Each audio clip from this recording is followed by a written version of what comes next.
the storm, right? We know when the governor says we have evacuation order and schools closed.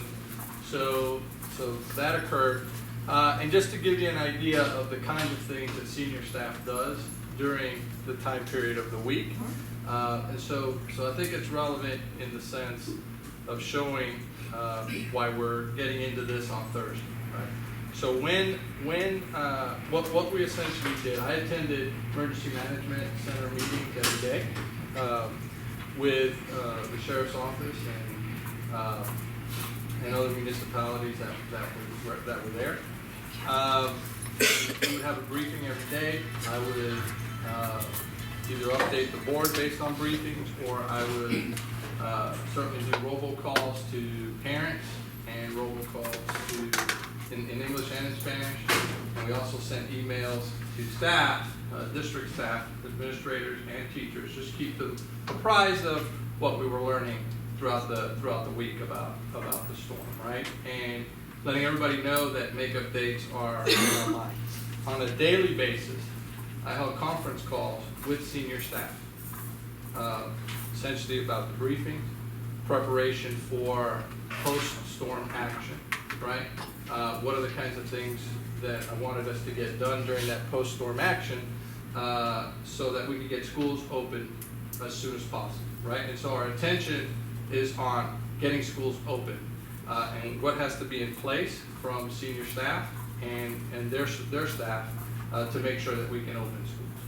And so a lot of that begins to rely on operations, possibly finance, and different things like that to make sure those things happen. So conference calls every day to lay out our plan of action immediately following the school. And then the next phase is obviously once we have school open again, to then begin to work on the makeup day conversation. So that's where we are, right? And that's why, not putting one thing before another, but we had some conversations about thinking about makeup days along the way. But our attention is on getting school open. And then the next attention is on getting to the bottom of the makeup days, which is where we are. On Monday, I asked senior staff to come prepared on Thursday with their best thinking around makeup days. And then, obviously we have a calendar committee, we have teachers we can get input from, administrators we can get input from, so that when we bring a recommendation to the board here, our options, we'll have some well thought out and vetted ideas to bring forward. And Dr. Rodriguez, currently we have 4 days that have to be made up, correct? Yes, correct. Okay, and Karen, maybe you remember, but was it 2 years ago, did the governor waive a couple of days? He did. They waived, I think they waived 3 total. The governor waived 3 days. Yeah, have you had any inclination, any No, at the moment, the only thing that came out so far that I have seen is a document from the DOE indicating that the board has authority to waive 1 day. Okay. Right? But in terms of the governor at the moment, in terms of waiving those other days, I haven't seen that yet. Yeah. But if it happens, I mean, it could be superintendents along the coast could petition to see if they're willing to do anything around that. So I will make some calls to some of my counterparts in other districts. It'd be a great way to introduce myself to them. and to see what their thoughts are along that. Right. In the current calendar, we have 3 days. Is that right? That are we have 3 makeup days that are on there. One is November 11th. One is the 29th, which is a Wednesday of November, and the other one, I'm sorry, thank you, the 27th, and then the 13th of March. That is a different semester. But there's 2 things you got to look at. One is days, and one is seat time. So those kids taking half some, one semester courses wouldn't have necessarily the appropriate substituting courses as a high school. depends. It depends. It's possible. But that is definitely something that has to be. But that's something we have to vet. Those are all the things we need to go through and vet Yeah. and lay out our best thinking. While we're doing that, who knows, maybe the governor will send a letter this today or tomorrow or whatever, and we'll have that with respect to any of any actions they might be taking. Just a question, does the governor waive the ability for the Carnegie hours requirements? Because these are Carnegie hours that we're talking about. My understanding that last time, I don't know. my understanding is that last time they did not waive the seat time. Right. Right. Because I think that's the differentiation has to be Yeah, made. The other point I want to make is that November 11th is Veterans Day. Mhm. We are a military county here. Yeah. I think that's something that on a public relations level, but also on a higher level. I mean, I know that we have 3 board members who are veterans themselves. I don't know how the conflict that put them in even to vote on this topic. The response was very negative last time. Yes. They tried to use it, and then they ended up going to Saturdays, which was even less popular. Yeah. Well, the commitment was made not to Saturdays use that. is kids don't come, so we're missing that time with. But I think a good compromise would be a half a day. I mean, if you can get. You can only have a certain number of half days. Yeah. So we'd have to take another half day and turn it into a full day. Okay, well, the 26th would be a perfect opportunity for that. So, But the afternoon classes will lose their Carnegie hours then. No, they don't, because What what they they- do is they take out lunch and they extend the class. Yes. And there's only 4 periods in high school. So they get their full 90 They minutes. do. Right. Yeah. Yeah. I've noticed over the years principals, but I haven't been at the high school level, so there's very few Carnegie level That's- classes in yeah. middle school, but very creative about changing those Yeah. class times to say, okay, you know, this group, this cohort of students, we're gonna end up having to, you know, miss this exploratory class so that we can get your Carnegie, you know. Well, that's the reality of this calendar. It only impacts, at the end of the day, it only impacts high school. Right. You know, we have 22,000 students, but only 4,000 get impacted by this. Right. And that's why it's critical that planning is focused on this. You know. I do want to share with you all that during the midst of Hurricane Dorian, I did write a letter to every one of our state legislators. I was sitting there just fuming that we were going to be in this position. And if anyone wants a copy of that, I copied in the other board members, but I just enumerated, you know, the hurricanes that we've had every year, and that if we could only be allowed to start school at, you know, a coastal community, if we could start school a week earlier, what a beautiful thing we could have, you know, makeup days built in, so, And we have fought that fight in South Carolina and it's not gonna happen. well, and Well, it we might may now, not. because we have enough counties that are gonna have to. What's deal gonna with it. happen, I think it's Or gonna you push have to us deal towards with the the technology. But it doesn't hurt to, you know, just contact them and start putting some pressure. Right now, there is an amendment to that, suggesting that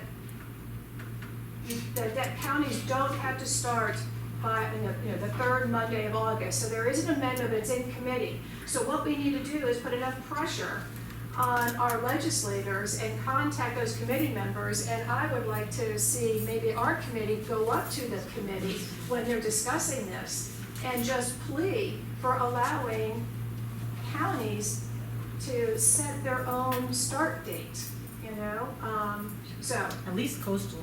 at least, coastal, right. Who are the most dramatically affected by this. You know, our Right. neighboring And also, state. we're not going to, I'm sorry, but yeah, we're also not going to Myrtle Beach when we live in Hilton Head. I mean, it's very rare that we would be, so I can understand the inland counties that do vacation at Myrtle Beach, you know, people coming from inland that come to Hilton Head and come to Myrtle Beach, if that's their argument, but, you know, I don't know too many people that are looking to go to Myrtle Beach in August who live here year round. Right, right, and it would be nice for local school boards to be able to set their own based on their community's needs. Yeah. You know, yes ma'am? The problem with saying, well, Newburgh gets to start at this start date and then Charleston County gets to start at this start date, you run into sports. And if everybody's starting on different start dates, then you have to accommodate all of the schools and their sports so they can play each other. My question is this is our 5th Cat 5 that has come by us in 5 years, plus we've had a snowstorm. Yeah, that's right. Why haven't we written in the appropriate weather makeup days that don't affect, like he said, don't affect the fact that November 11th this is a military town.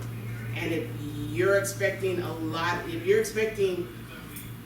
personally me, and I'll say it out loud, personally me, if you're expecting my kids to go to school on November 11th, that's not gonna happen. Because I'm the spouse of a 30-year veteran of a Marine. I'm the daughter of a 30-year veteran who's a Marine. I'm the granddaughter.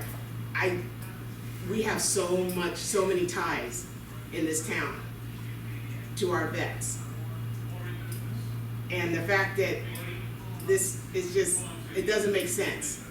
This doesn't make sense that we haven't figured this out by now, because like I said, this is the 5th hurricane that's come by Beaufort, and we've had a snowstorm, and we haven't figured out the appropriate makeup days to accommodate. It just doesn't make sense. Well, you know, it's kind of because we're in between these bookends, all right? We are not allowed to start until the 3rd Monday of August. Yes, I understand that. And then on the other end, there is strong support for ending the semester prior to winter break. It's because we're on a 4x4 schedule where the high schools, where they have semester-long classes. You know, it's not like they have the first semester and the second semester to equal 1 full year of classes. And anybody can chime in and help me out here, you know, if I'm not saying this right. No, But you're if we've saying got it those 2 bookends. We had this argument last year during Florence when the governor called a mandatory evacuation, and it was basically, oops, you know, I know. Florence decided to go play it in North Carolina instead of come and visit us. 24 hours later, right? It was, Yeah, so rescinded.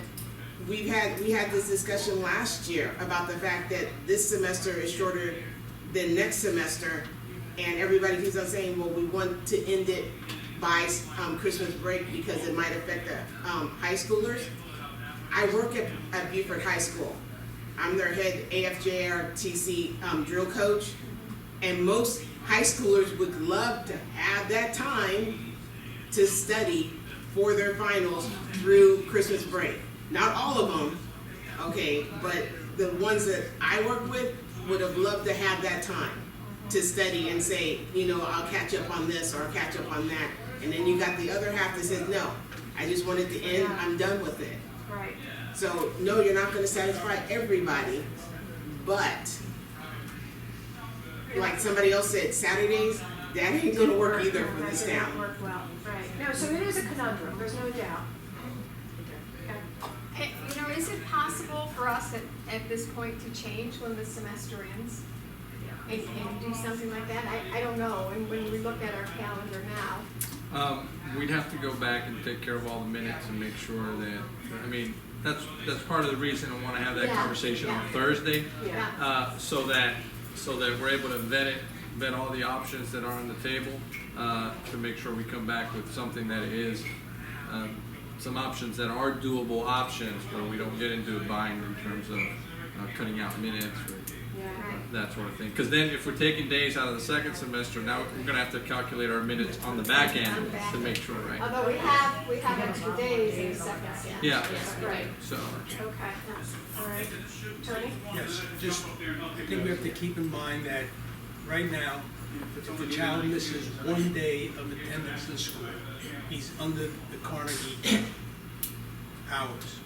With this calendar right now, it's gonna be perfect attendance. Yeah. If we trying to perfect, and we haven't even hit the month of October yet with hurricane season. Right. I think we have to look at what drives this calendar to be this way. Okay, and it's a 4x4. And then we have to look at data-driven decisions about why the 4x4 is so sacrosanct that we can't touch it. There are other options, there are other counties in this state that do block scheduling, that allow for 8 courses a year to be taken. It's called a block AB. And that gives you the full year to extend and play with dates without this. And and if there's no hurricanes, everything is nice and sweet. If you have to make adjustments. So we have to look at what drives this box that we're in that gives us no outlet. I think that's really where it originates from. I'd just like to add some background on that, having been part of all this for 3 years and intimately involved directly in the schools and with the principals and the teachers in those schools. The things that drive this are teacher shortages often. Sometimes it's just individual administrators in terms of how they compose their master schedule based on our numbers, because we have schools that are extremely overcrowded. That's why the 4 block started. We do have schools that modify and do both. Like, for instance, May River High School, my daughter is an AP track student, but she does take an AB schedule for some of her courses because she's on an AP track. And there are kids that also have special needs that do the same thing. They have a year long of English or whatever. And so there's a lot of things that drive it that are actually educationally motivated. So there are three big factors in that. I would say the number of students we're handling and their needs, the number of teachers we have, and then that master schedule issue.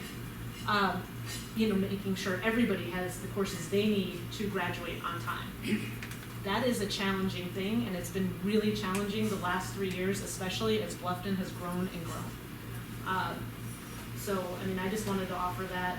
The other thing is that I was gonna ask, I was trying to side ask here, but I don't know if even Dr. Rodriguez knows, is there any data out there that supports, and Dr. Watts might remember this, because we had an SIC joint board meeting at one time, and we had this discussion about 4x4 versus 8 classes, or 8 class schedules, maybe. And we talked a lot about, is there data out there that supports this fear of teachers that these kids are gonna come back and not be successful in their test? So do we actually know that for a fact? Do we have an example somewhere in our state that shows that someone's extended their semester to, say, the 15th of January, and those kids are less successful academically? Do we know that, or is this just, well, we've always done it this way and we're afraid that they're gonna have this break for 2 weeks and then come back and lose all of that information? Because honestly, if you're effective at teaching, that should not be the case. And I would say that, I would argue that the week after vacation, if you wanted to add, if you wanted to extend the semester on this calendar, for instance, to January 17th, they would have a full week to come back and do review of the content at that point, and then test them and turn in their grades that following week. So I almost think like that would give them more review time versus having this shorter, cramped semester. We did it like that before. I believe it was, I want to say it was 07. Oh, it's been that way for many years. We didn't My have kids a graduated in choice. We had 04. lost so many days, Yeah. and we had to run into January. Right. I don't know. I would be interested in looking at that data as well to see if it did have an impact on our student scores. But that's the last time I remember Yeah. that we were able to, that we extended it to January. And also, even at the high school level, the largest impacting sort, like the AP scores don't even happen until May. So those kids are missing anyway. They need a review course anyway. The schools do that for them. But so you might have an EOC that's coming. I know the EOCs can go a semester like that. I'd specifically be looking for EOC data, because those are the ones that count for us, right? Because the AP doesn't happen until May anyway, and we're already doing it, and we've already shown that our kids are still successful in the AP test. So it's specifically EOC. Well, it seems to me like what we're all hearing here is that fixing the calendar is the paramount thing. And I think in the past, the educators have driven what the calendar looked like in particular areas, particularly 4x4. But if you're not going to find any tangible data, because all your data is going to be on different level of students, different time periods, and all. So it's not going to be something you can use. But looking at it from a forward-thinking thing, maybe we do fix the calendar and then allow everybody to adjust, the academia and the students over time. Because if this is going to happen over and over and over, we're going to be in this discussion every year. Well, there's no doubt it's an extremely complex problem, and I just appreciate the conversation around it, because it'll be the first, Dr. Stratos is here, and she's hearing some of these concerns from the community and from teachers and the board members, and, you know, Thursday is gonna be a very interesting meeting, because I wish, and I do hope, that this is our only, the only amount of makeup days that we're going to have, but I don't know that that's the way our weather pattern is going. So, Mr. Campbell? I just want to say this, Horry County has the majority of support behind it. That's the Yeah. reason why we've been fighting this for the last 20-some years.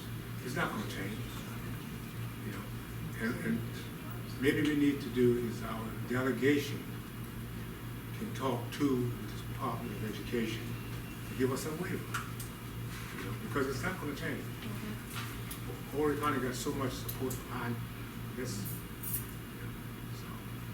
Well, that was one reason I wrote that email, just to get the conversation started with our 7 or 9, the senators, you know, just to get the conversation started so they're aware of how it handcuffs us.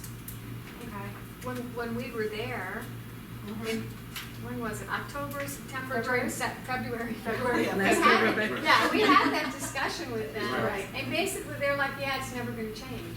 And that's the disheartening thing, is they weren't willing to go to bat for it, because they're just saying, Horry County's got too much power. But maybe now, you know, I've also written a letter, and really, I'm putting it kind of back on the State Department, saying, you're the ones who mandate when we can start school.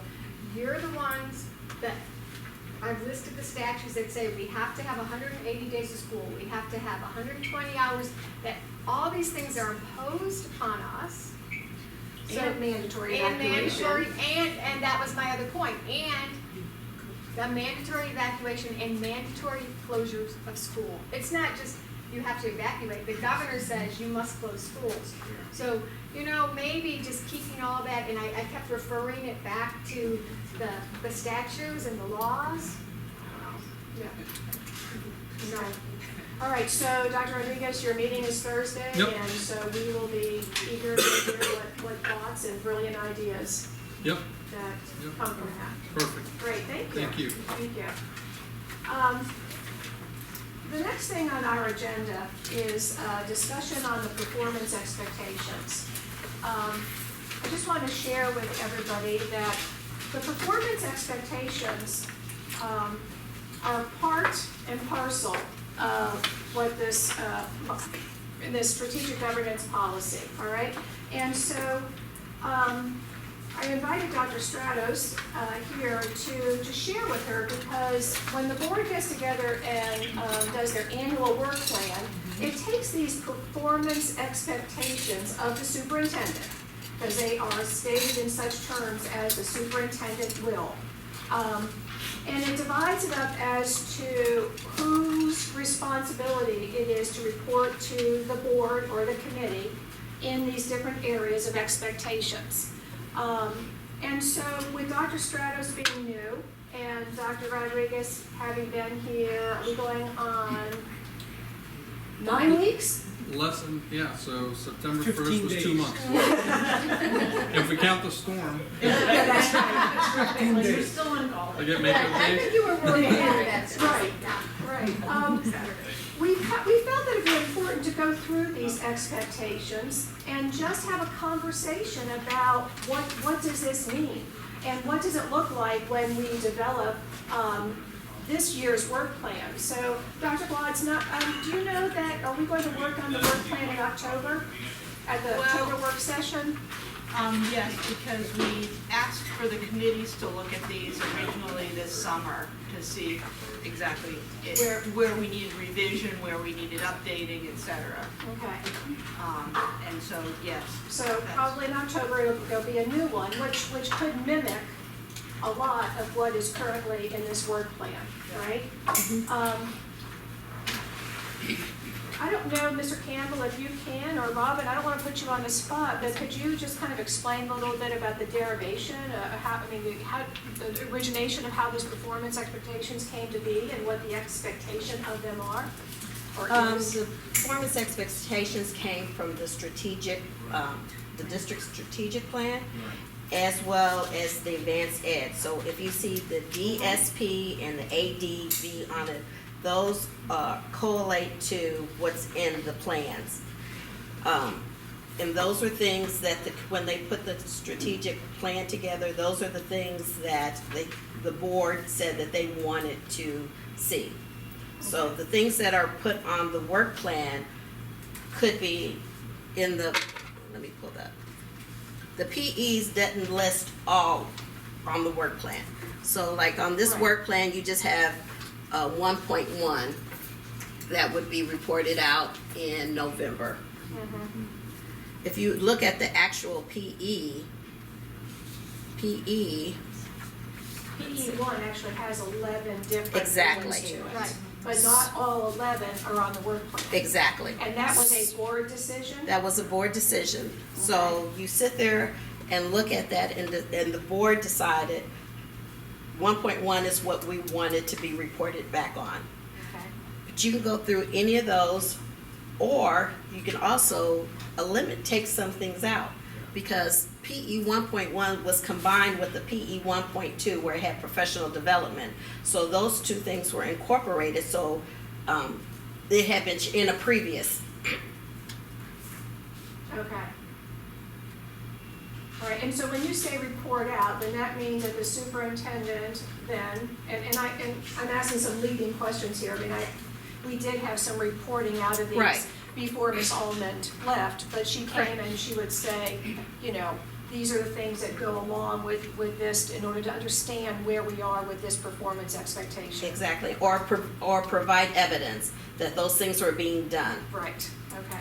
So, Dr. Stratos, what I was thinking was going through this with you and Dr. Rodriguez and just having a conversation about each one and noting, we can let you know which ones were not done on this work plan. Okay. And again, the three of us didn't start until January. Okay. So this beginning part of it. Yeah, we didn't develop the work plan. Right, So if I could just ask, as you're revisiting, yes. to take a look at the updated advanced ed standards, Mhm. okay, because we're out of alignment at this time and place. Mm-hmm. I'm living with this piece of paper. Because I think it's very important, really, because I'm looking at aligning Sure. Yeah. this, when you revisit, aligning with our strategic plan, aligning then with our school improvement plans, aligning with my department, if that makes sense. Yeah. So that's where my brain is at implementation. So the advanced ed has been updated, the standards. So I When think did that's that important. happen? I want to say, I didn't upload it, but That's I want to say okay. in the past year. Within the past year? Yeah, within the past year, there is a document, I could share, I would share it with Robin if you'd like. Okay. I've updated, and, so I'm looking at this and trying to look at the alignment as well as the performance indicators for administrators. So when I'm working with administrators, that we start integrating everything together, does that make Yeah. sense? Yeah, perfect.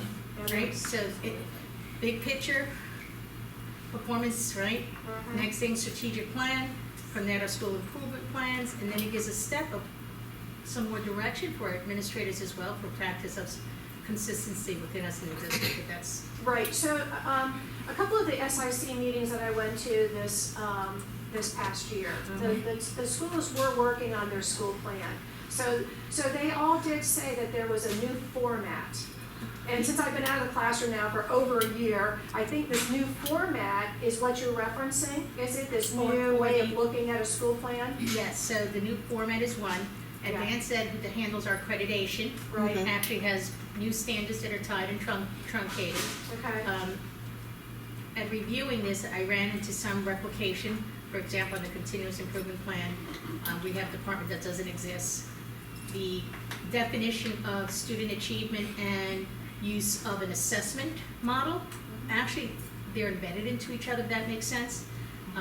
If you look at 1.1 and look at 1.3, the comprehensive assessment, one actually drives the results of the other, if that makes sense, unless you want formative data being given to you. So we do need to sit, so I could be clear with my department. Right. Because we're sitting, after with Dr. Rodriguez, my department was sitting with this Thursday to do a little more definition on allocation of responsibilities. so that they have a close look at, this is what we're, how we're Right. operating. So, given what you understand then about the updated advanced ed standards and the PEs that we have in front of us, do you have a recommendation on how we should look at this today?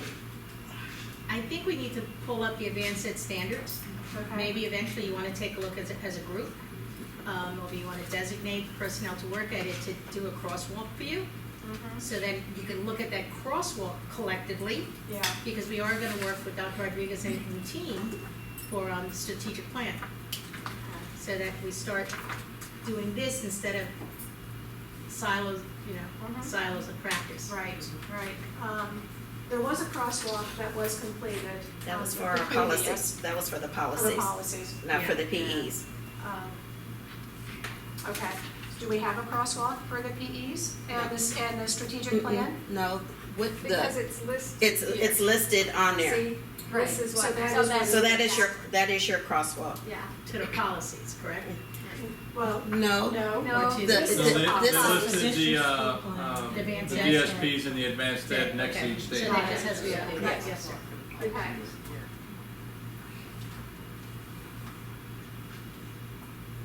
So in creating the performance expectations, well, can we just back up? Why do we have performance expectations? that was part of the strategic governance model. So that was part of what the whole strategic governance model was. So that's why they had them. Okay. And then how are they used other than just reporting out? How are these performance expectations used other than just reporting out to a committee or So one of the the whole things, board? one of the things that we do in senior staff meeting is we look at this, right? And part of it is looking at where we are on the calendar with the different, some things happen regularly, some things might be a seasonal thing that not seasonal, that's the wrong word, but it Timely? timely, Timely, yeah. So, we do have conversations about this, and if there's any changes to it, then that's something we would like to know if there's any changes to that, so that we can, Yeah. as we monitor and push our work and drive our work, that's part of what we need to know. I have a question. So I'm looking at the advanced ed standards right now, and there is a what do you call it? I'm losing my educational jargon here. Where they're being marked. It's a schedule of efficiency. A level 1, a level 2, a level 3, a level 4. And when I'm looking at them, they look. There was an updated document, and I may be incorrect, but I did pull it up to cross-check, and I think they identified that there is an update on it. Okay, But I'm because this pulling up one my says. document. Yeah, this one says 2011. Yeah, I think there's one post that. There is one Okay. post that. Huh, I wonder why that one didn't come up. I actually tagged it from, in my file, it's Okay. the old one, there's one post that. But actually, I'm loading. I like the way it was written and how there were, the different levels of. But in order to maintain our accreditation, when advanced ed comes in for accreditation, one thing I think they would look at is the documentation that we're utilizing. Oh, yeah. Yeah, because I'm with you on what I read and what I was. Yeah. So Dr. Rodriguez, back to what you were asking, you were saying that your department, your senior staff, you look at this work plan and you want to make sure that you're, on top Yeah, of if there's it. any shifts to that. So is this an artificial exercise for you all, or is this embedded in the work that you're already doing? Well- Like, is this adding, Well, you know what I'm saying? Is it artificial or when I is it look at, when really? I look at this, right, I'm monitoring and adjust curriculum instruction assessment systematically in response to data from multiple assessments of student learning and examinations of professional practice, right? moving student achievement is data-driven work, Right, right? right. And one of the things you have to be able to do, that's part of having a continuous improvement model, right? Plan instruction, deliver instruction, assess, reteach, right? And come back, right? To either the next unit, or if we're not, if 50-60% of the kids didn't master it, we got to come back and do this again because we missed the mark somewhere, right? Right. So that's all part of the process that we would do. You know, when we look at map data, when it's available, right? We would look at what the map data is telling us. Teachers look at map data. Schools administrators look at map data. You know, and so it's all relevant.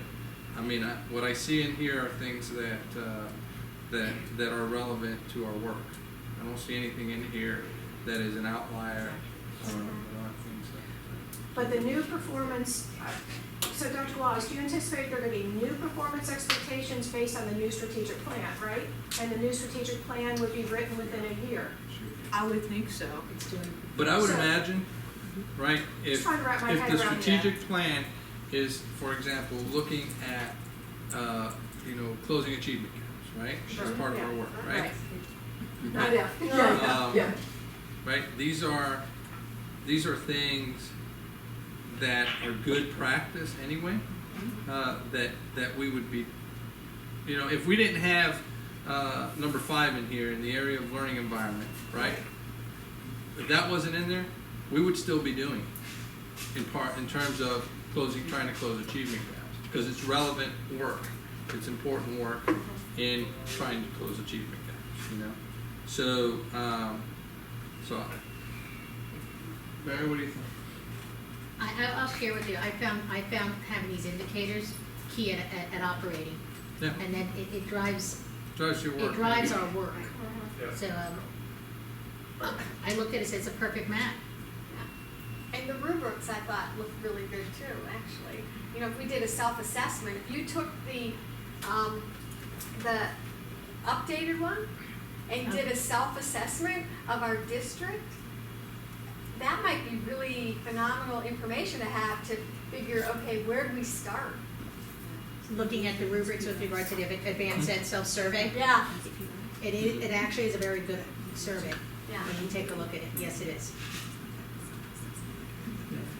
So I mean, Actually, when you're on the I see it as part of our work. Now, when we finally develop the next strategic plan, right?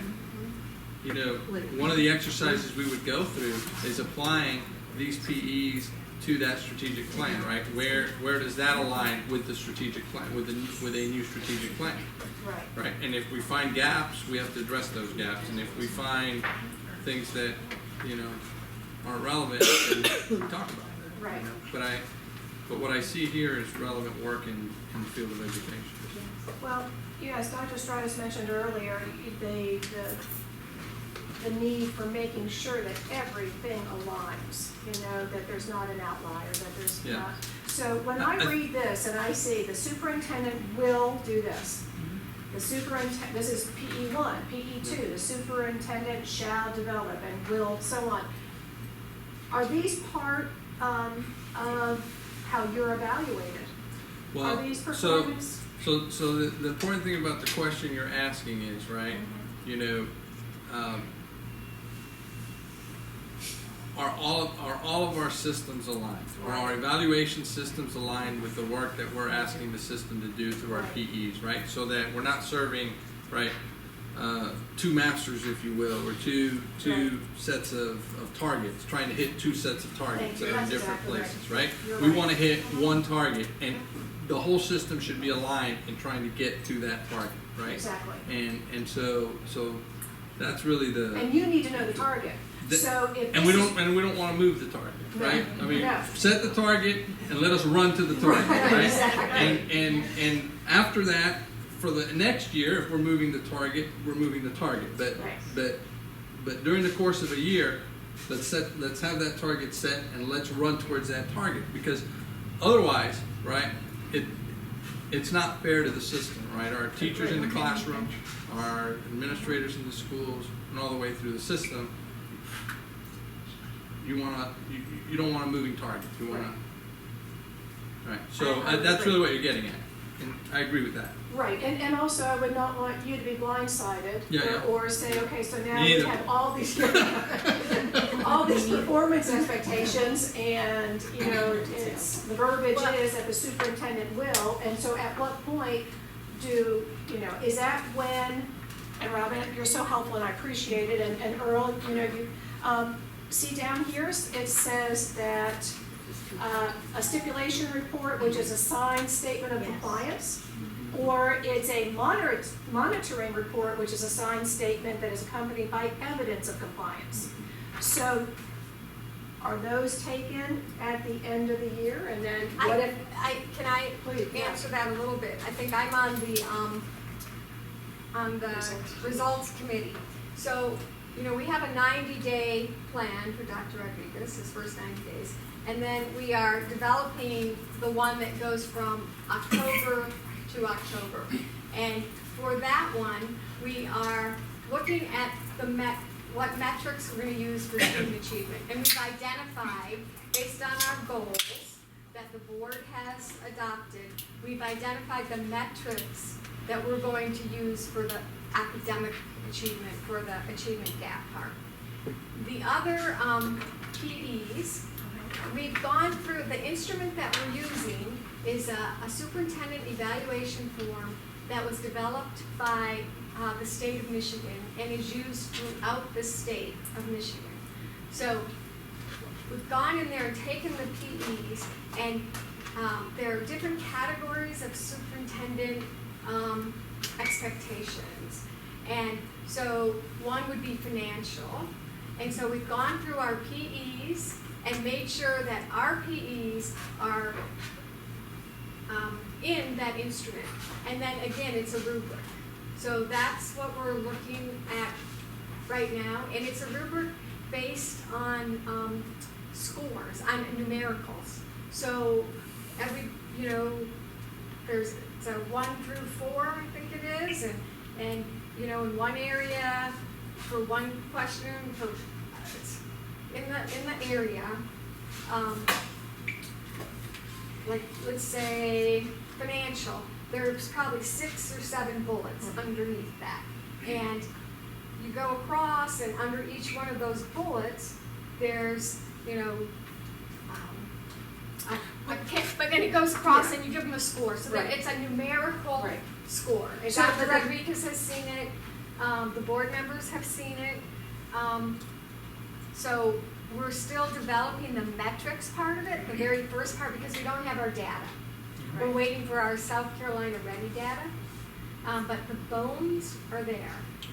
And so these PEs are embedded within that. They're not specifically identified, but they're in the Okay. instrument. Okay, so there's a link there. There's a link. Okay. Yeah, it's been cross-referenced. Okay, good. Yeah. So, that helps a lot. My only question about these, and you said, generally it's just a general template for how to operate. Yeah. But where is there room for change?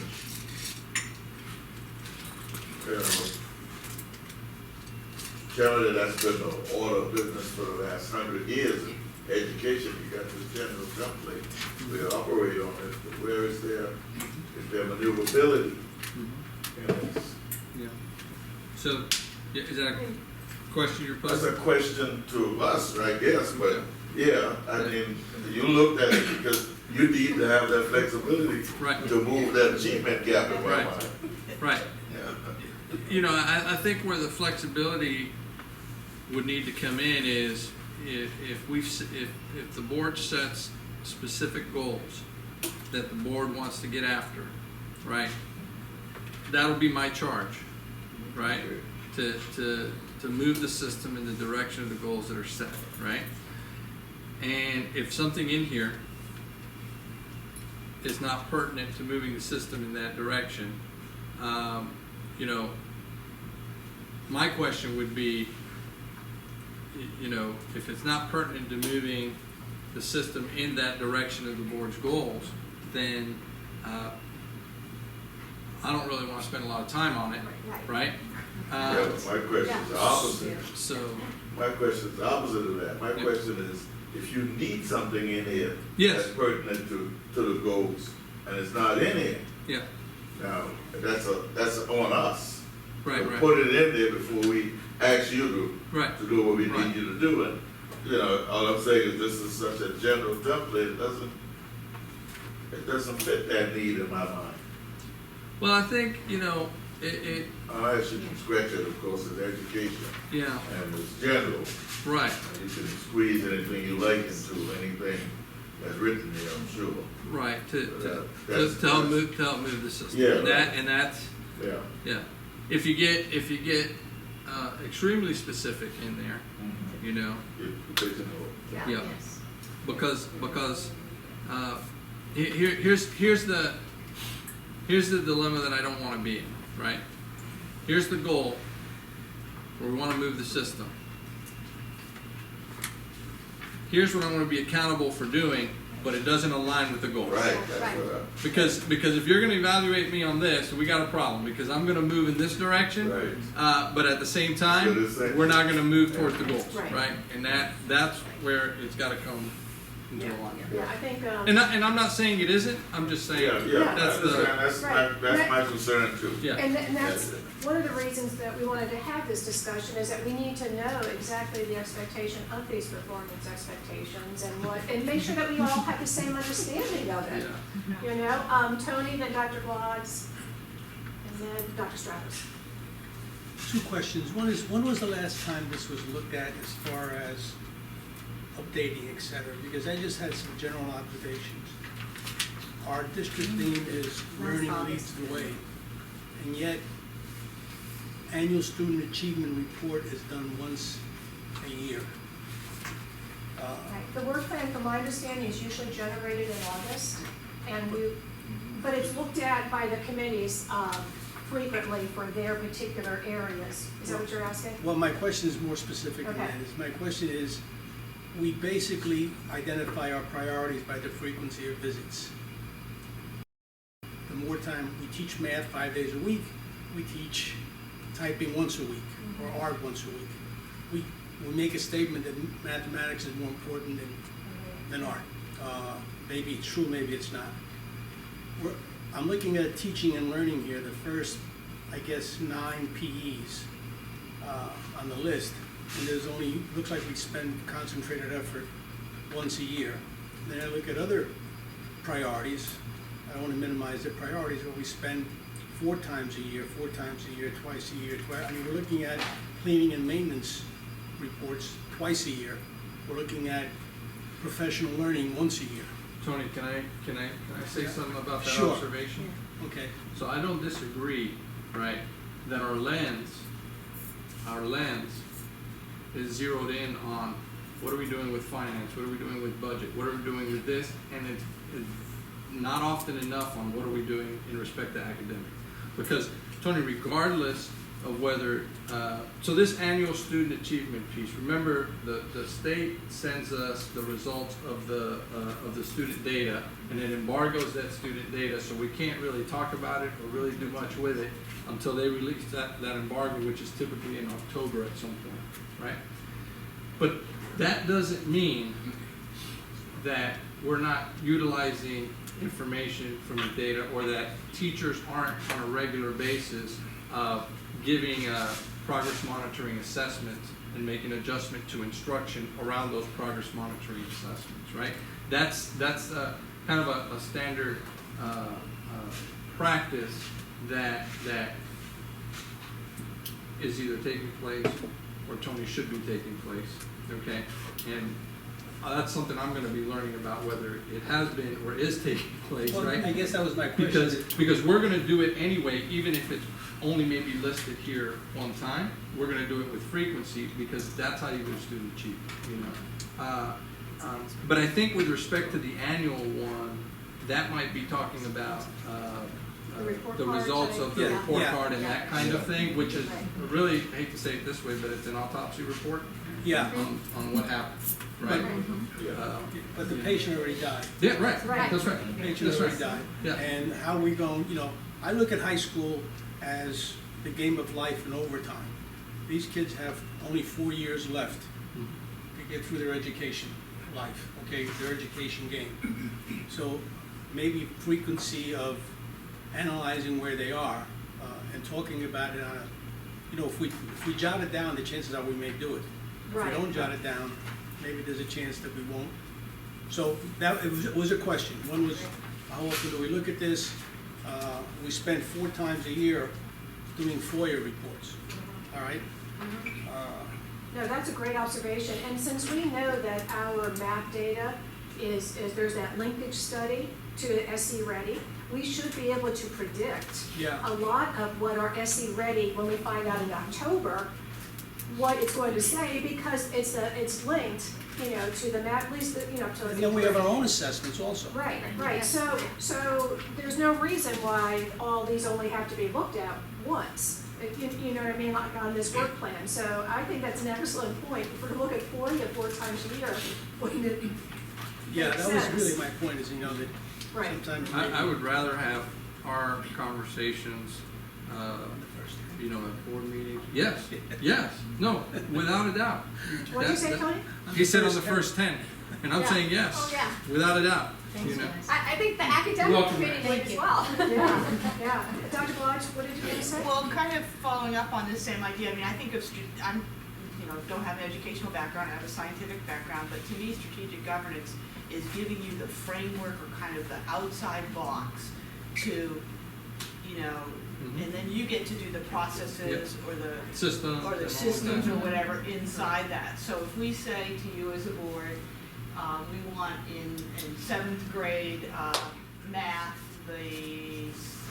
let's just say 50% that are not meeting expectations, we want to move that group to make another 5% of those only have 45% in that category after 1 year, then it's the onus is on you to Yeah. figure out what process is gonna do that. I don't think the board members So- are capable or So, have the expertise, that's what we're relying on you for. right, and that's right, I agree with that, you know, and the other piece that's important is that when we set,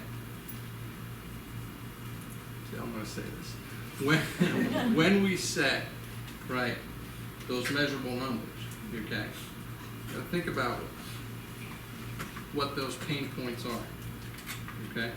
Because if we say 10 points, right, I'm gonna have to work with the team, with the teachers and everything else, and have much more drastic decisions, okay?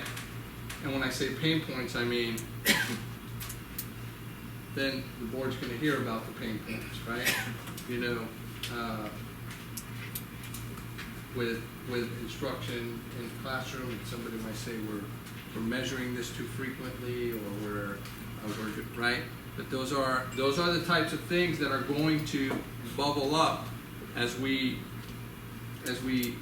apply different decisions around it, right? And if you say, I see the educators shaking their head, yes, 'cause I know they understand what I'm saying, which is there's going to be some decisions that we have to make, or that I'd have to make, that will become somewhat unpopular around instruction and around teaching staff in order to move it at a faster rate, right? So the pace and that cadence of change, that's really important in moving the system forward in a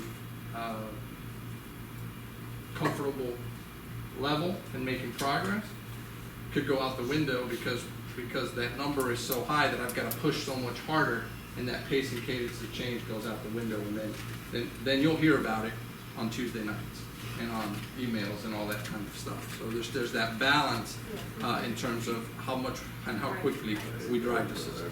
Yeah, I think of this as the way you described it. I don't think of this as, okay, well, we'll work on the budget 4 times a year or Right, whatever it is. right. You know, this is just when it's reported Right, out.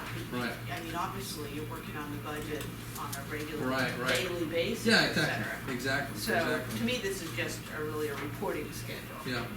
Dr. Summers? Just to speak on two items, one is the utilization of PEs as a reporting schedule, because it gives those markers and those goals, right? In order that us within the district and at the school sites can operate to meet.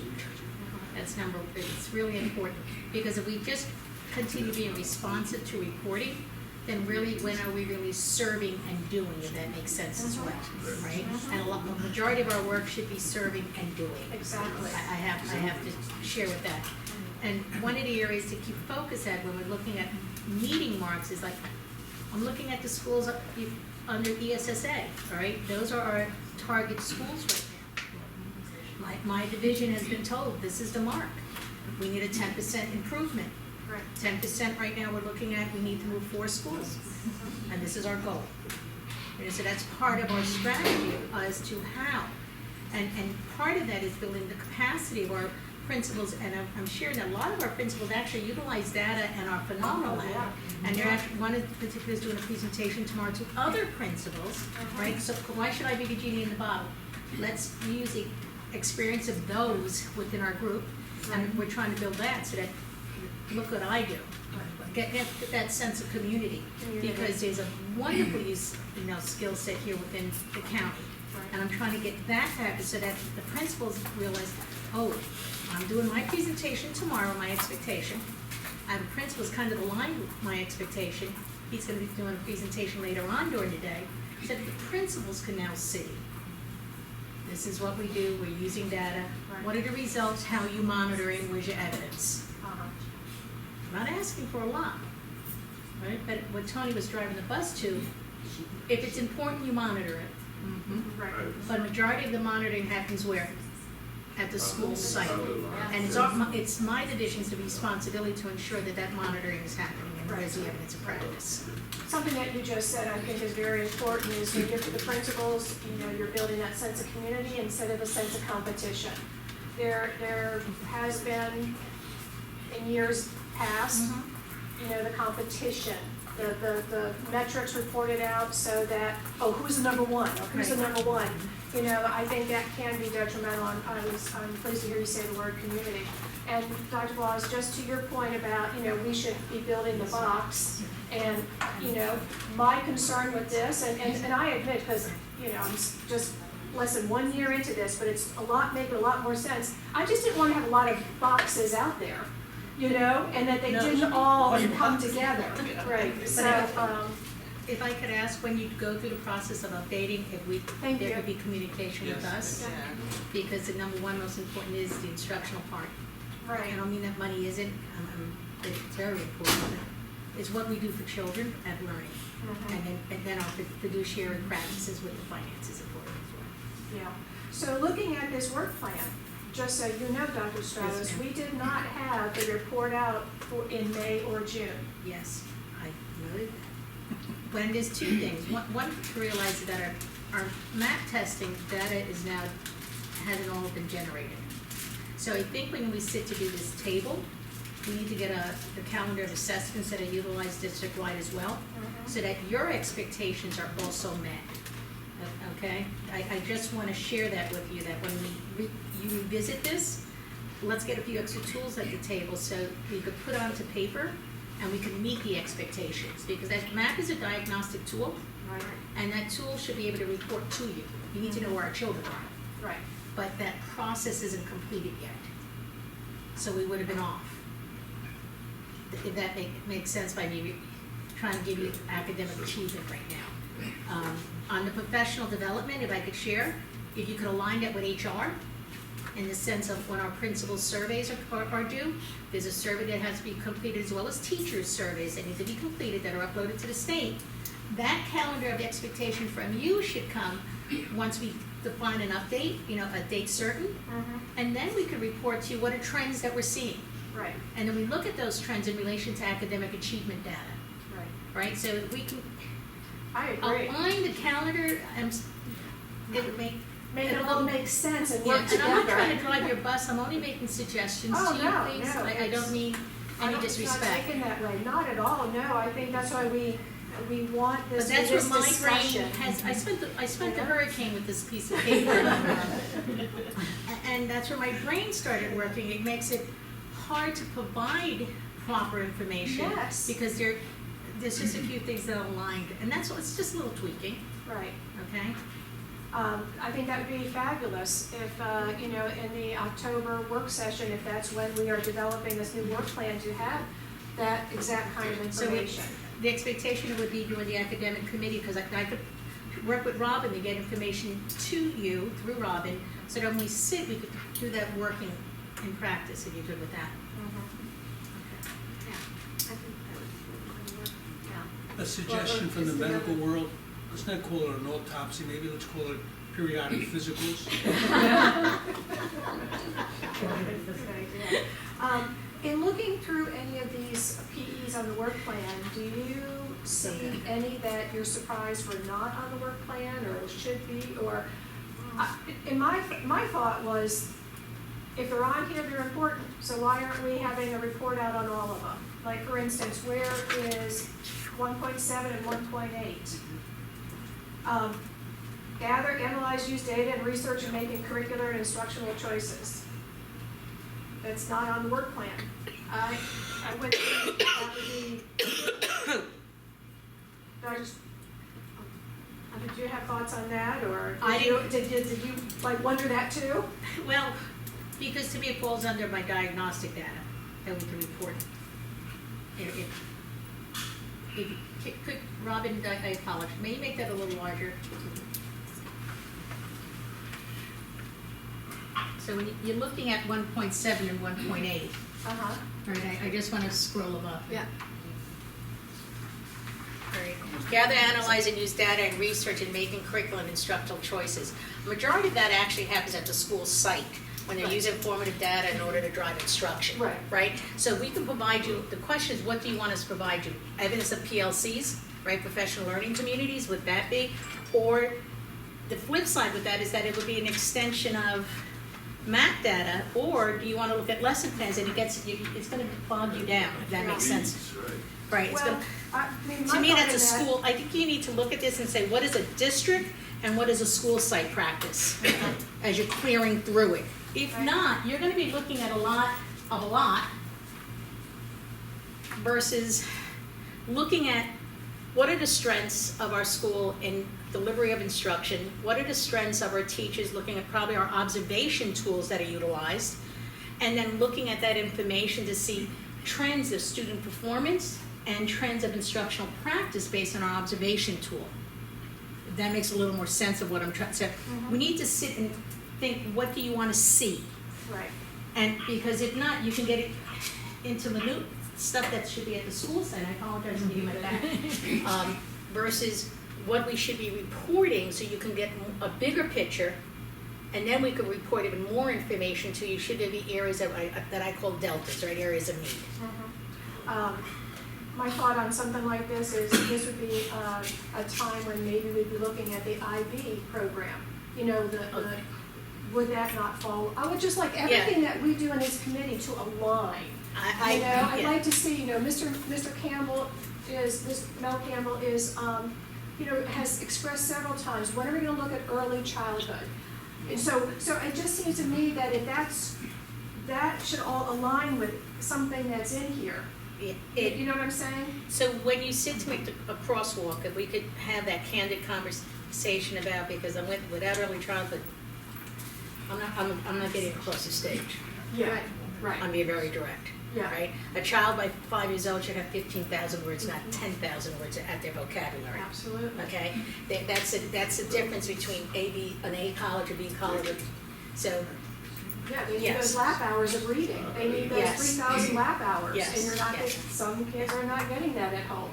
you're not receiving, and that's a responsibility that we have. And what is the quality of instruction that's happening at these early centers, all right? So when do we ask you about that kind of stuff? And see, that's where, and it must be, So- talk about being a veteran, my father, my husband, my son. Okay, so I am military, I am like, how do we do this? And I'll even You share know? with you, that's one reason why I moved here. Because of the military in this community, to be very direct with you. Yeah. I do, It's- and I don't, but that's a whole other.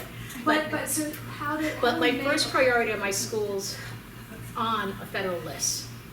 I'm working simultaneously though, because Ashley, she's phenomenal. She really is very good. We would love to have her come to a So, meeting. if we could set up on calendar, you know, Yeah. who you want when, and I could bring her in so she could have some, because she's very good. Well, one of my questions is I was looking for something more detail of how we're going to start measuring the achievement gap. Wherever we're hitting our numbers, wherever we're moving upwards, or wherever we're moving downwards, or wherever we're at a standstill. That, you know, I mean, I see these people, but I need something more concrete to, I mean, and maybe I'm not reading it right, but I'm looking for something more along the lines of how are we measuring the achievement gap, and what are we basing wherever the gap is moving off of or not, as a board. That's my question. So if we look at 1.1, and I think this is where we want to be a little more definitive.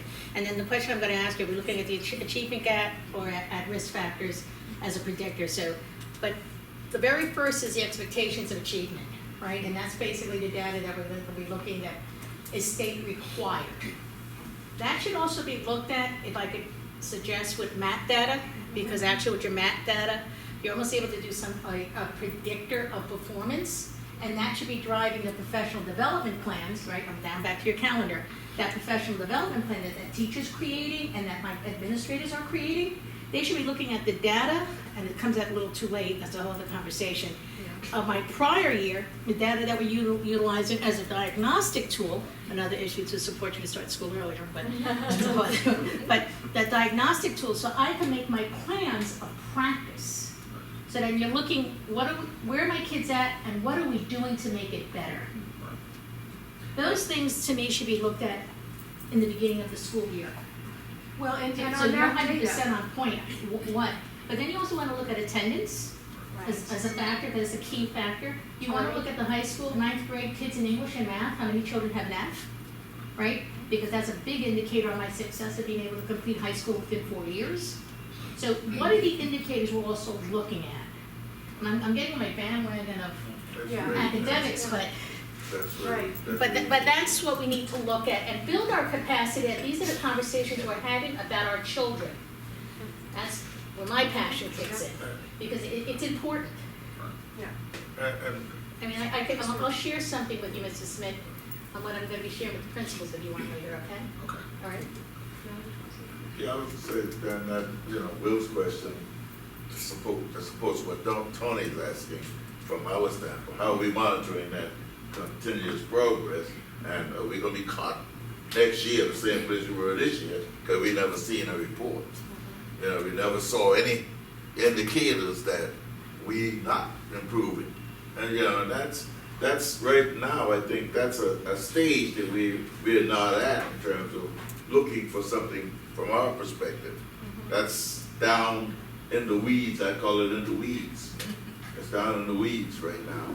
And until they get a chance to operate, we don't get a chance to see anything. well, the thing is, and Will, along with your thoughts and what you just said, Mr. Campbell, Mel, is that we know that there was MAP taken in the spring. We know there was. And we know that there's a very high correlation, as evidenced by the linkage study, between MAP and SC Pass. Okay? It would really been great if in May we had seen those MAP results, because Daniel Fallon does his magic with all that, and because those are predictors. I mean, that linkage is really so strong between MAP and SC Ready that it could have given us a window into what we're going to see next month in October with the school report cards. And that's what I would like to your point, when are we going to start seeing some data with that? Yes, Nate, yes. I hear the standardized test data being emphasized and that it's very important for gauging student success. But except in 3rd grade, that is not what determines whether a student moves on. And so I think that I'm not going to talk about how are we really looking carefully at whether the grades that students have on the report cards match their performance. That's an excellent point. Absolutely. Excellent point. I can tell you, I was looking through my student data, Yes? and it breaks my heart, but I would say half of the kids in my Biology 1 class have never met a performance standard, ever. on a test. Yeah. And they're in the 10th grade. And they've had A's and B's on their report cards. Yeah. How does that happen? How does that happen? How does it happen? You know, as a middle school teacher, we lament the fact that we get these kids from elementary that you're right, Nancy. We need to make sure that that is in our performance standards as a measurement. Because they'll keep getting passed on, and we'll keep graduating in 4 years, and they'll have no skills. So that's not correlating standard-based instruction and really building that capacity of our teachers to understand what is the standard measuring, right? Looking at the noun and the verb within that standard, and being able to find that the standard is here at the, I'm just gonna say a 3, okay? That's the norm, right on this, right here in the bell curve.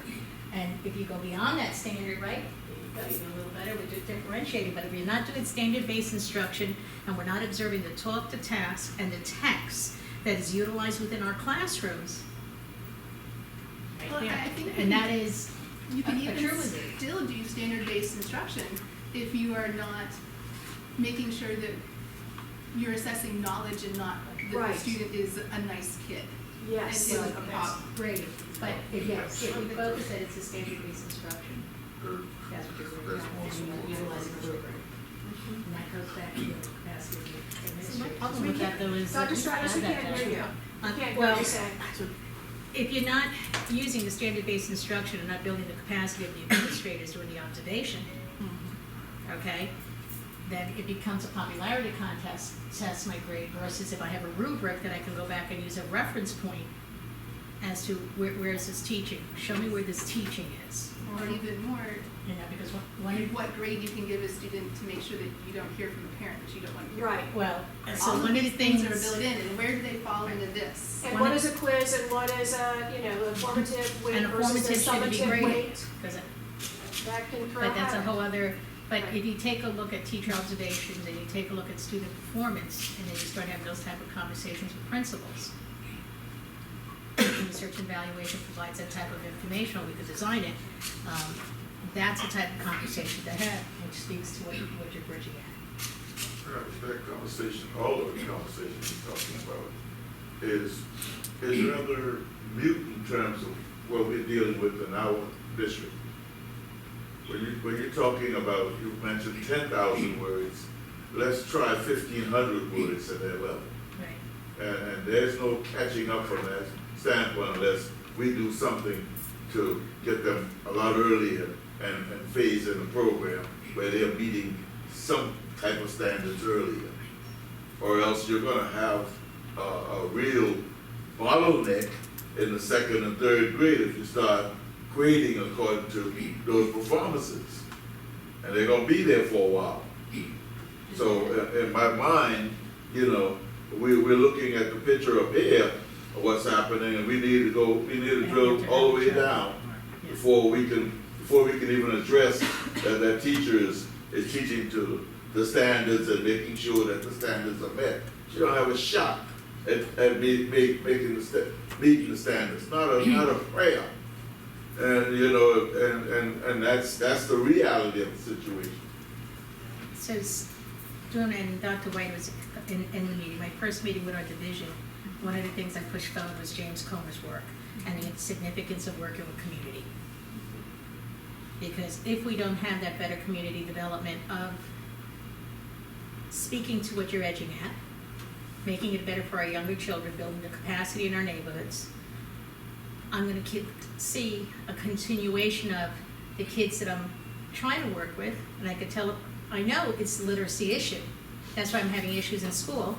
There you go. And now that young man is 16, that young lady's 15 or 17, and it is a literacy issue at having conversation. And had I had a better background of building the capacity of a good reading teacher in the earlier ages, right? I give you an example, I don't want to dominate the discussion. I'll give you an example of Daniel Cruz Fallon. He's excellent at statistics. He's got it all driven. And I asked him a question the other day. He was looking at the sets of documentation that's reported, English second language students, African American students, special needs. And I said, but Daniel, have you ever considered the fact that some of these kids, they're almost bilingual because they can't speak the English language when they're entering the early stages? I said, have you ever tested anyone in terms of their English proficiency? He said, you know, thank God you mentioned that. So we tested a group of students from St. Helena Island last year. And I just want to test that was something 20 or so. He said only 2 of those children were English proficient. Only 2 of those children qualified as English speakers. So now, you take that and then you try to make those students in the 3rd grade up to a reading level. You know, that's something that's being done a lot earlier if it's not happening. And if you don't have the skill set at their native language, right, that crossover isn't gonna happen as well. Right. So it goes back to, again, what are we doing with the families as well, to build the capacity of our children at their native tongue in order to have the crossover, because a period's a period, a question is a question, a number's a number. Yeah. Yeah. Right, and if I may, also too, it comes also down to some of the personnel, not their abilities, but just even numbers. When you have a classroom, and Nancy, you can, you know, when you have a classroom that might have a root range, a students their root range, and that are 5 or 6 root ranges in one classroom, how do you expect one human being to do that? And you've got 28, 30 kids. So, I mean, we also have to look at Number 8. 1.8, assigned sufficient staff. Yes. Vision and purpose, Yeah. And and that's not on here. we started talking about that last year. And it actually is a when we federal did the budget, guideline now, remember? but There Yeah. is. I'm sorry? it's a federal guideline now, the use of the placement of effective teachers in the high-need schools is a federal marker now. And are we meeting that? I mean, that's the type of thing that Mr. Smith would say, thank you for showing me that information. We know that we have, you know, two schools that are under the microscope. We have 6 schools that are tiered support. What have we done with our personnel to support that? Not just, anyway. Well, that goes into a teacher retention issue though there too, because the minute you tell a teacher you have to, because I've heard this, I'm not gonna say who, but I have heard teachers say, if I have to teach that cohort again, I will quit. Yeah. And it happens, because they don't, and it's not because they don't love teaching, it's because they don't have the supports in place. Because dealing with those kids when you didn't have 33 in a class would not, and you had an extra set of hands in there, would be a whole different case. Right, Whole different case. right. So, A lot of stuff. there is, it's all.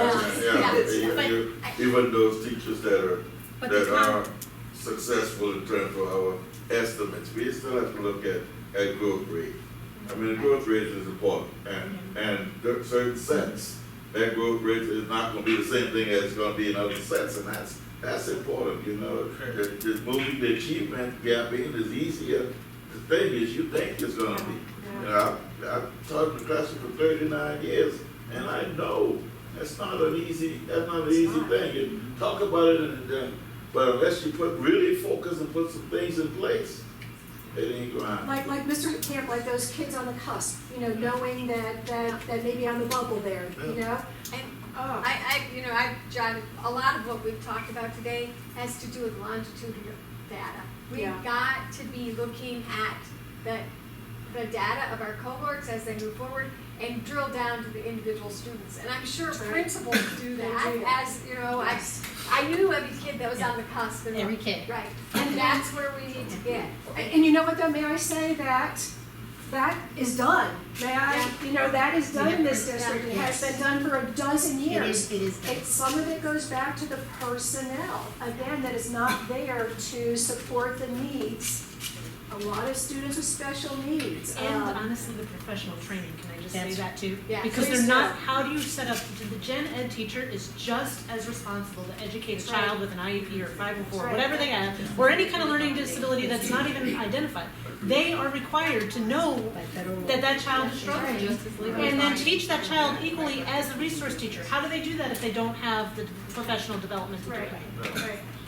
Well, also as we get within talking about data, in the past, what we found out within the transfers of our superintendents, if I'm correct, that we want to make sure that the data is getting reported to us is the correct data, and not the data has been tweaked to appease the community. I mean, that's something too, you know, that, I just want to put that out there, that we want to maybe know, once you get into this data things, then So at some point, some people may say, you know, we just need to make sure the data don't look good. You know, we should make sure that we're also looking at that we're looking at extremely correct data, and we're not looking at data that has possibly been fluffed to change the minds of people. Not saying that the new administration will do that, but that's just that we get closer to the data and start talking about people's jobs and things. Then sometimes these are things that go into play, and I just want to make sure that it does not happen. I just want to put that out there so that we're not putting too much pressure on and saying that hey, we went down, base everything off data, because sometimes you have to if data's plan A, what's plan B? Right. You know, so if we can measure it based upon data, but if data doesn't come to, what is our plan B to measure things off of as well? Well, and I think it's all kinds of data, like Dr. Stratos mentioned, you know, we're looking at attendance data, we're Right. looking at tardiness data, you know, we're looking at teacher absentee data. Right, You know, it's all of that. Right, but I think about if you can't look at the data, then how else will these things be measured? If that makes sense.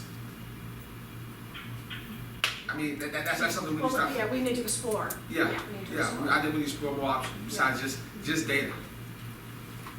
Are you talking climate or culture? It's not just Or data though. You're talking climate in the classroom or discipline? Oh, that's It's all gonna be Because data. of all data, of that, yeah. That's all, but Those are all forms of, Yeah. gathering the data on that topic. But- So, and maybe what you're saying is more than just data on tests. Yes. Yes, right. Like surveys. Yes. Sure. Going back to the conversation earlier, Right. surveys, and you do have, also student surveys are part of your report card. Surveys, looking at that information and Yes, see ma'am. if there's a relationship, Yes, yes. Yes, ma'am. All right. Wow. This is, wow. This was very informative, very, May I make a suggestion? So, as you go forward, maybe we look at attacking indicators per meeting, or a few, because if you're talking about the superintendent's evaluation here, and what's responsible for the evaluation, you're talking about a strategic plan that's due April 30th. This document's very important to me. Mhm. So it would be good if maybe we can calendar expectations during meetings to work at these indicators, if that makes sense? So that as we go with our strategic plan, the PEs are embedded, practice into it, because I'd like to get it right. Oh, I don't mean it disrespectfully, but no, I would we all like want to to get get it right. I So would that like to makes get it sense right, and that- because our names go on it, and, you know, absolutely. listen, he's speaking about integrity, and I think that's important. Yeah, absolutely. Okay.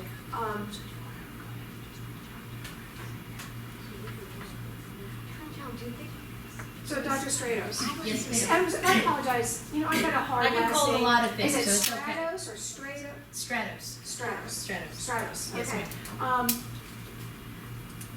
So we would like to look at the PEs that were not Okay. presented. Can we So- look at the ones that are there that are obsolete first? I'm gonna ask you maybe to get rid of a few, like student services doesn't exist anymore, that department. And then figure out where you wanna embed that into a PE. Okay, well, Because as it's, far, yeah, I'm not sure I'm following All the right. student services. It's It was further PE down. 6. Number 6, you said? 6.1, 6-1. Okay, so when I look at this work plan and I see next to it, it says Chief Instructional Service Officer. Yes, ma'am. So these are the ones that were identified that would be a report out time. yes ma'am, yes ma'am. So are you suggesting then that 6.1 and 6.7? It needs to be reported, but it needs to be embedded in maybe a different language, since that department doesn't exist, so since it's under instruction, Right. all right, so, Okay, so like 6.7, distribute discipline policy. Okay, first of all, distribute. Would you ever use that in an IEP as a goal? No, because it's distribute. But, I mean, so that's where the frustration here. comes in. I know, I hear you. And also, if I'm not mistaken, I just read in the operations agenda, the meeting tomorrow, I think in the agenda, they're talking about discipline.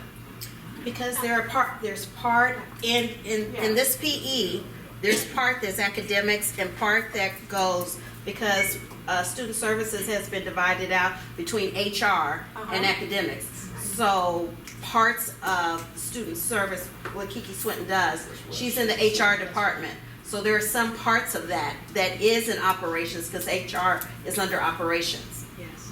So, and there are other parts in this that is academics. So you have to divide it out and decide how you want to, where you're gonna put it and how you want it to that be. area of Kiki's services though would be more aligned with what you all do than what operations does.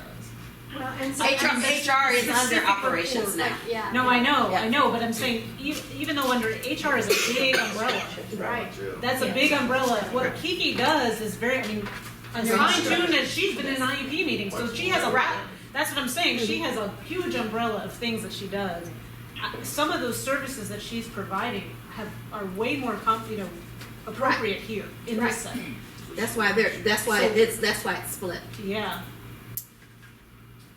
She don't want just student services, she gonna break that down to something academics, something about instructional as opposed to support physical. Yeah, I see. Yeah. All right, it's after 6 o'clock, so, I would love if we could spend just a few minutes together, just to kind of, like, talk about that after the meeting's over. Yeah. So, got a motion to adjourn? I move we adjourn. Okay. All agree?